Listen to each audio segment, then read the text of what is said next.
Hello everybody, and welcome to the Prototype Arms Race. If you're new here, my name is Travis. I'm the regular host here at Tpull's Corner. And this is the latest in a video series I've been doing. The playlist is called just the Prototype series. And what we're mostly trying to do is take these prototypes and maybe we'll pay for the cheap prototype cost every now and then, but we want to get them out for the full value without having to actually pay that full cost. And we've done it a number of different ways already. We've done it with the ninja tricks, we've done it digging them out of the graveyard, we've done it bringing them straight back to the battlefield when they die. And now it's time for the turn for Arms Race, where we bring them down directly from our hand. Arms Race is a red enchantment from Brothers War. You can pay 4 mana, you can put an artifact card from your hand onto the battlefield. Your artifact gains haste, but you have to sacrifice it at the beginning of the next end step. Which would be bad, but we have a way around that. And we're going to show it to you right now. Arms Race, activate ability, bring down Walking Skyscraper. It has haste, we attack with it. We do 8 damage with it. Instead of it sacrificing, we use slip out the back and we phase it out. Hopefully they don't have an instant. Oh, they do. So, phasing it out shortcuts the sacrifice trigger, but they counterspelled it, which was smart on their part.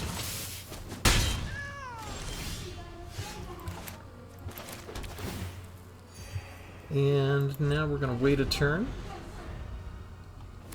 We need untapped mana for this to work to save other stuff.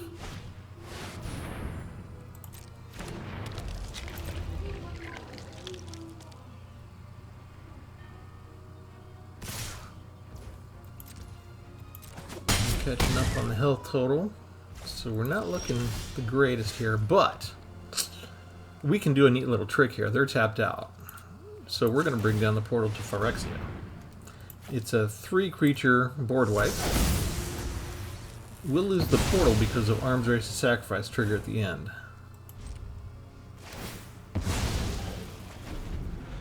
So we don't get a chance to bring anything back, but we cleared the board. And that's kind of cool.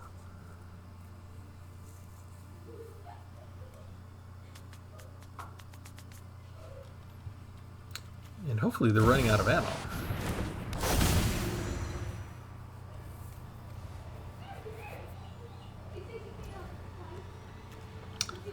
You're going to exile Consider, which is not the greatest use of that, but they got a 4/3 on the board.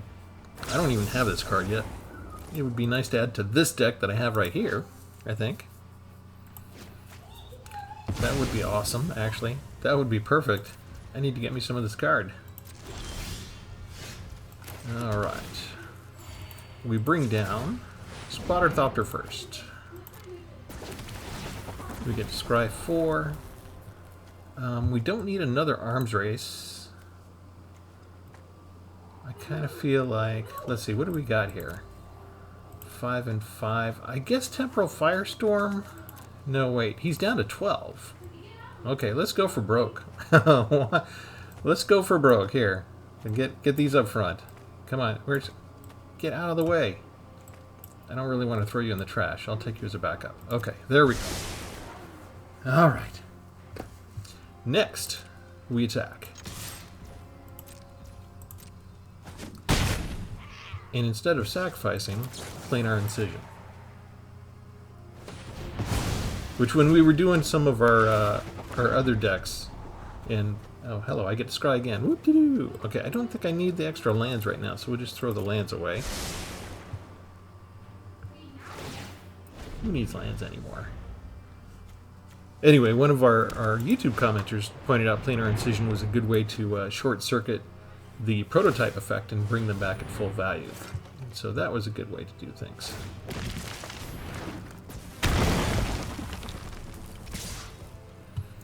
Oh, I will absolutely block you. What are you doing?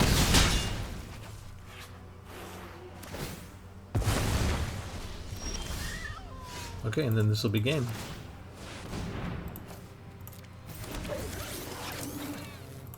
Da da da.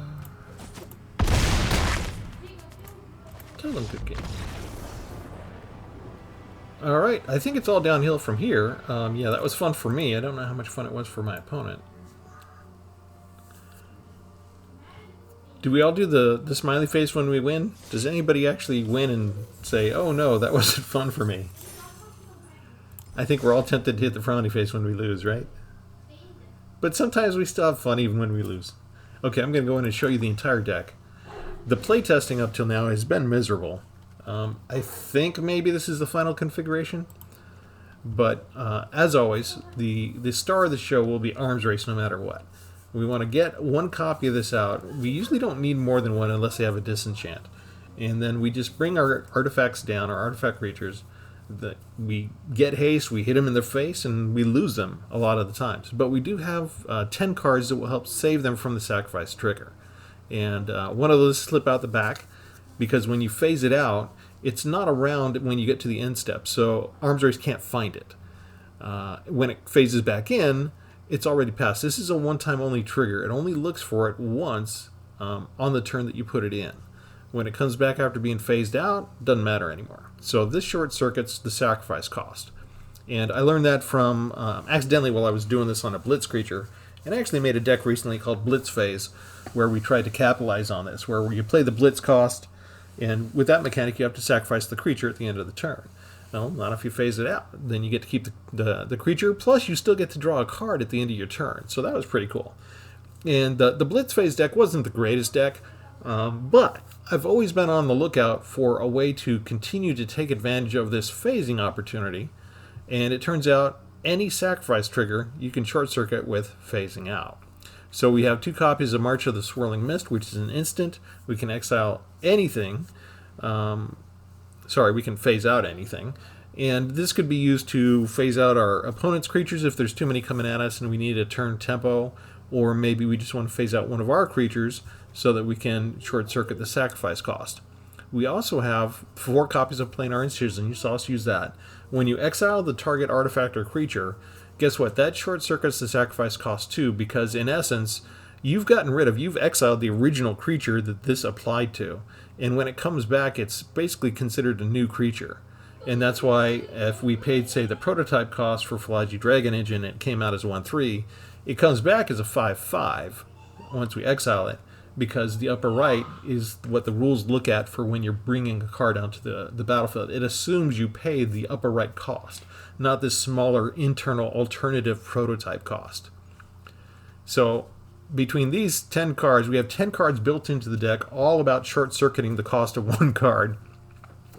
What else do we have? We have 3 Fires of Victory because we're playing red and blue, and we need a little bit of single elimination to help us survive, I think. We've got Stone Brain in case they have a disgusting card that we recognize, that we remember. We can just go in and eliminate all 4 of those. You know, if I think they're going to have Portal to Phyrexia and I play Stone Brain, I'm going to get rid of their Portal to Phyrexia. We have 2 ourselves. You saw us just use that as a 3-creature board wipe, although we lost it. If the game lasts long enough, we could pay the 9 and just keep it out. But otherwise, we're content to just use it as a board wipe if we have it available. We have some other board wipes. We have 2 Burn Down the House, and we got 1 Temporal Firestorm. And if we can kick Temporal Firestorm, we can actually phase one of our creatures too, although that would take 7 mana, and we're already getting up there enough that, you know, why would we bother bringing it down with Arms Race and phasing it to survive it? You know, you would need, if you did that same turn, you need 7 to phase, and you would need 4. You need 11 mana. You might as well just pay the full casting cost to bring it down. But, you know, maybe if you do have 11 mana, if you give it haste, it can attack the same turn it comes in. So, you know, it depends on what kind of mana you have available, I guess. But I'm figuring most of the time this will be a regular board wipe. The rest of us, it's all 8 and 9 mana costs. And let's go in and see. We've got average 5.0 for our average mana cost. 27 lands to make up for the fact that we went to 67. So 3 of those 7 are lands of the extra cards we put in. But we're not really looking to pay the regular price on these. My original configuration had other colors. I had white and black and green prototype cards in here. and I would just bring them down with Arms Race at full value. And when I could, they were really handy. They were really useful cards. But the deck was it was very inconsistent. I was getting like 3 copies of Arms Race and not enough of the others, or I'd get only all the expensive cards, or I would actually draw like 5 or 6 of the instants and nothing else. It was really crappy distribution, and I blamed it on the conspiracy against free-to-play accounts that Arena has. But so I mixed it up. I got rid of all the other colors, so we can't actually pay the prototype costs for these colors. So we've got 3 Spotter Thopters, which you can scry with. We've got Philology Dragon Engine, which you can pump up if you've got extra mana. We've got 4 copies of Walking Skyscraper, which is not a prototype, but we don't care because it's got hexproof, because that's awesome. We've got 4 Hulking Metamorphs, so we can copy stuff. And so not a lot of creatures really overall, but we don't need a lot. We just need to bring them down and have them. I mean, if you can bring down somebody who's got 8 power and hit them in the same turn, they're not going to last long. And we have 1 Torch Breath that we can spend whatever excess mana we have. For the lands, we've got 1 Otawara, we've got 2 Blast Zones, 2 Field of Runes, and 1 Hostile Hostel, say that 3 times fast, which, if we're going to lose our creature and we have this down, all we need is 1 spare mana, we can sacrifice it. Say we don't have any of the instants to short-circuit the sacrifice effect. We can sacrifice it to the Hostile and then transform it into the Creeping In Horror construct, which coincidentally also has phasing out. But I don't think that was planned with New Capenna, because that was before that. That was Innistrad. Alright, that's the deck. That's the concept. And we got to see almost every example of it up front already, right? We got to see Arms Race played out on curve. We got to see Portal to Phyrexia used as a 3-creature board wipe. We got to see my attempt to use Phase Out. And we got my attempt, and we did successfully use the Exile card on a prototype. So every feature of the deck that works nicely, you've already seen. Which means we're about to get our butts kicked, right? Here's also a card that has a deck that has 67 cards exactly. And no Arms Race yet, and already the most expensive card. Let's see, we'll put down the island next.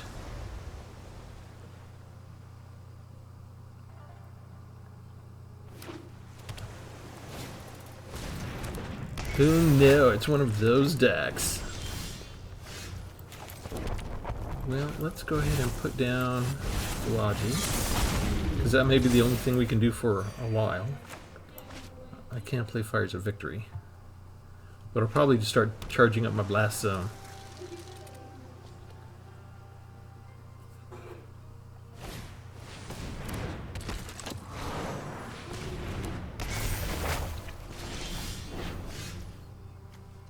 Yeah, let's just charge up the Blast Zone, shall we?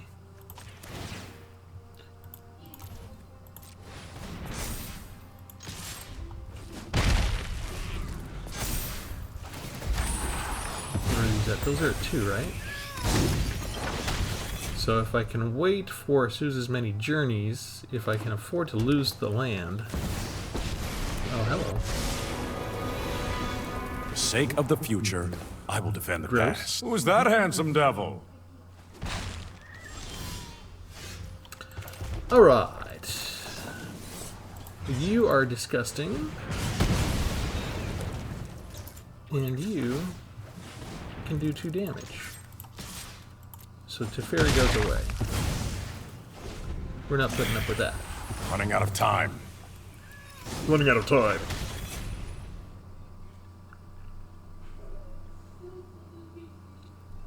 Are you gonna get rid of my... Oh, hello.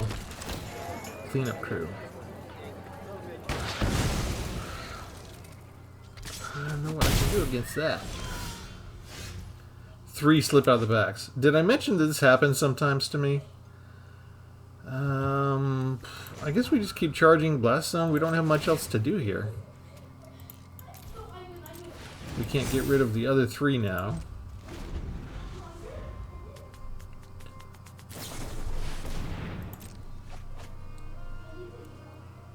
He gets to see what I've got coming up. I really needed to be an Arms Race.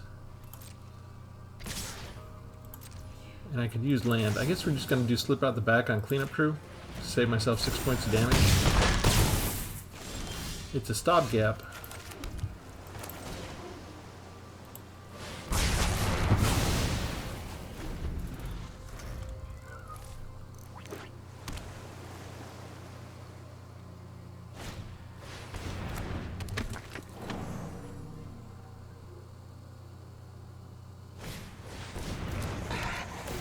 And he's already got 3 creatures out.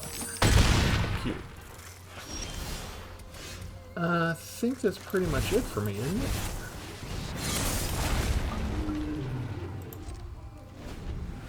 I've only got 1 blue mana, which, why did it do that?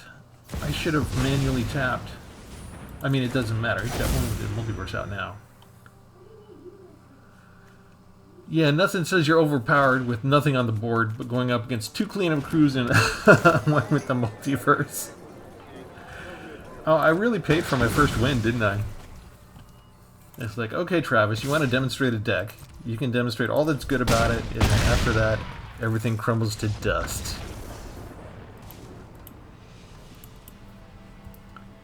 Yeah, if they're going to give you 3 slip out the backs in a row, there's not much you can do about that.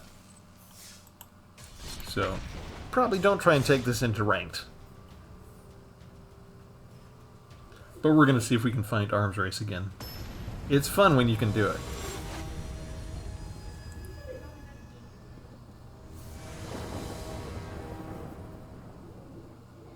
Maybe that's why I'm not willing to give up on the deck. I think the success ratio, the win-loss ratio is truly atrocious. But they gave me Arms Race and 3 of the 4 mana I need, so ideally to save things we need 5 or 6 mana to really get things going.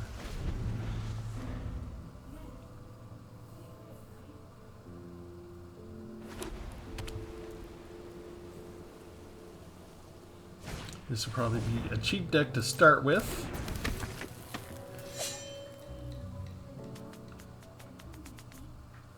We want him to attack and use up his mana to pay for it to equip the sword so that he doesn't have any protection on it. And then we will yank the rug out from under him. We don't need the Ronin to keep coming back. Alright. It would be nice if we could get 1 more land.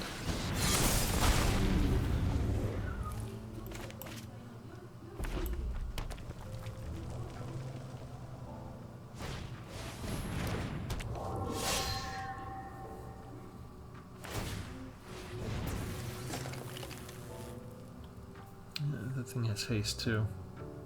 Gross.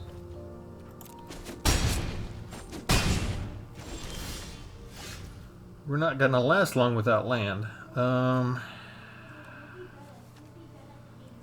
Okay, I guess we're waiting.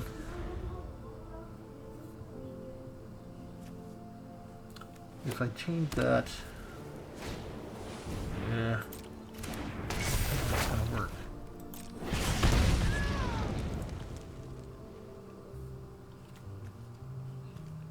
If I make that a 5/5 and then I phase it out,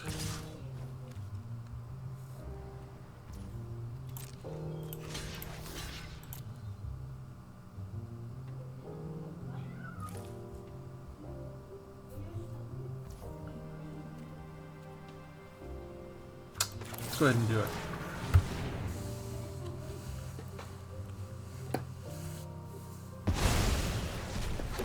That saves us from 6 points of damage.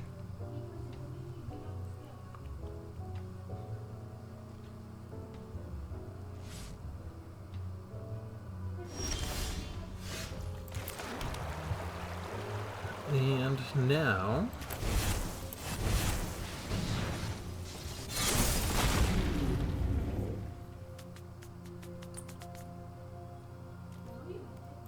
I'm tapped out.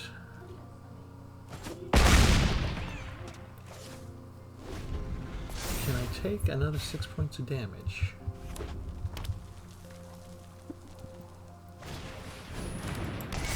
Doesn't, do you not have a creature? So he doesn't capitalize off of Kumano. It's not done yet. Hold your breath.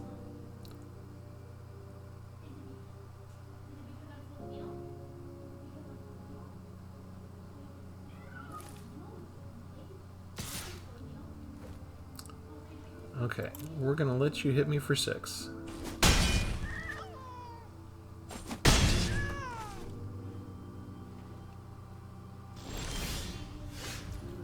defabricate.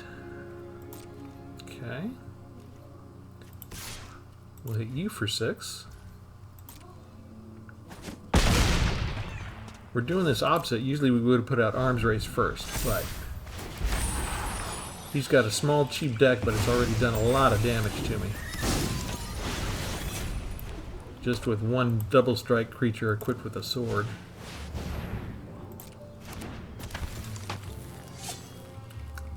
Okay, these advantages only come when he attacks alone.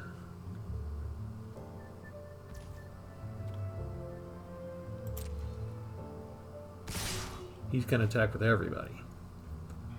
That's only 6. He's going to do 2 damage to the Dragon Engine, which doesn't kill it, which means I can go here, and then I face it out.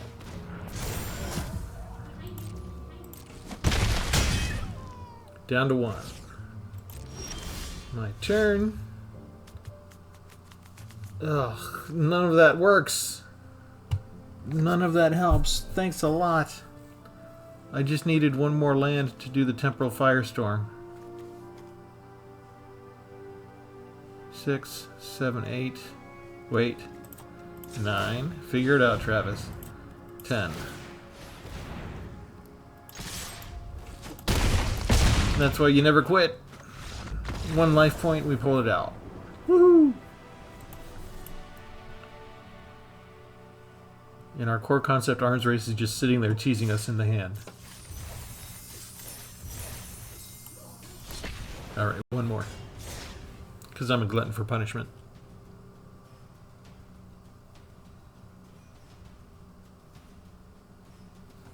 We take this opportunity to remind you, if this is your first time here, remember to subscribe.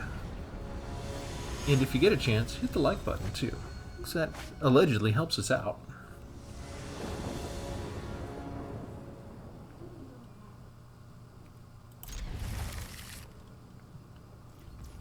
I do like starting with 3 lands. Even if I can't do anything for the first 3 turns.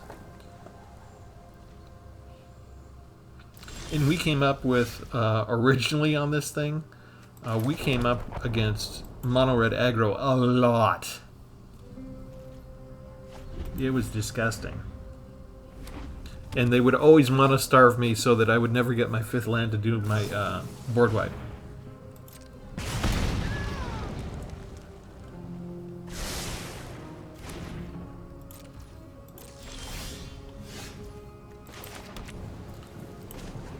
Alright, we start the charging.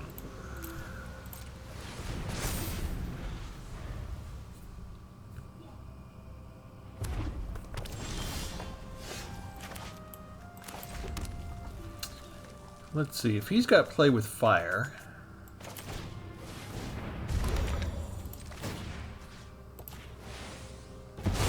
that means you probably also have lightning strike.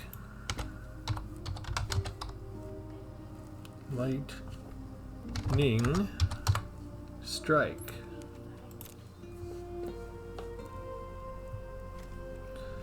We got Fires of Victory, Putrefying Dragon, Dragon Whelp, Sticky Fingers. Only 1 lightning strike in the entire deck, and the most is Flyers and Mishra. Phyrexian Dragon. Shoot. Did I choose wrong on that? It is not a mono-red sense.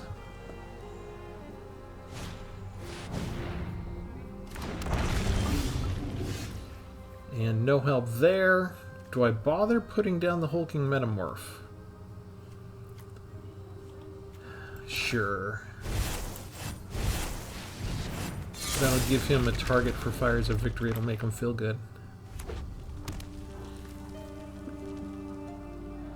He doesn't even bother with blue mana, does he?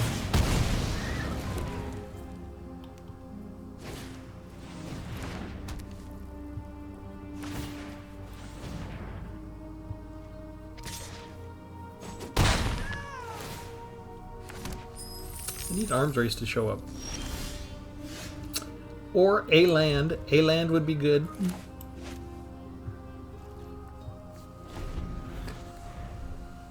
Let's see, Sticky Fingers, if it Blah, blah, blah. When an enchanted creature dies, he draws a card, but not if it leaves the battlefield.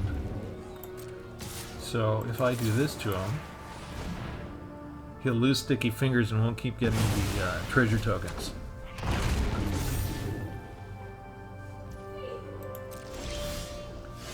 Tap land. Of course, you would have to be tap land. Alright, so I'm hoping he puts down a creature then. As much as it would hurt me to the... especially if it's a dragon engine. Nope. 6 mana, you just gonna pump up the whelp? He's not even gonna pump up the whelp. What are you doing with your 6 mana? There we go. Why didn't you play that first? That's weird. Alright, no sense holding on to any of our land. Board wipe.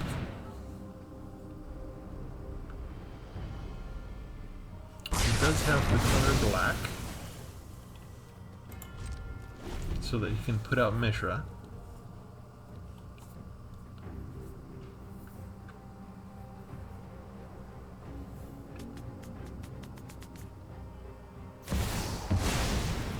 Ouch.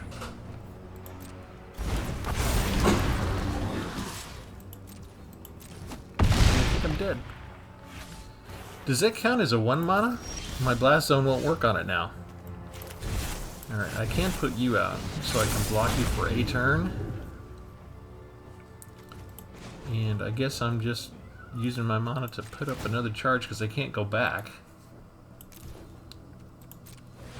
But I can't do anything with the rest of my mana.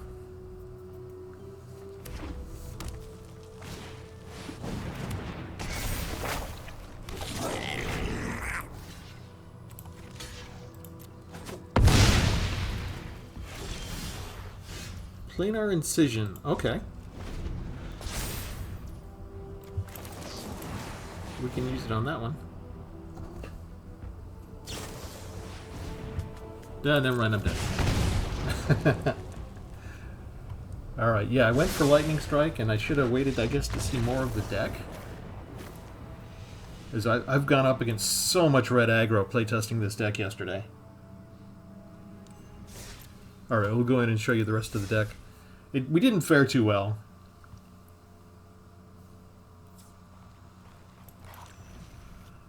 But when Arms Race does show up, and we don't get starved for mana, it is a sight to behold. It's fun. I've tried different versions of this. I've tried almost every artifact creature there is. You know, we've had some real fun with with different versions, and I don't know what else to say about it. It's just another way to show you the possibilities. You know, here's another way that you can bring out something like a hulking metamorph for only 4 mana and hit him in the same turn with 7/7.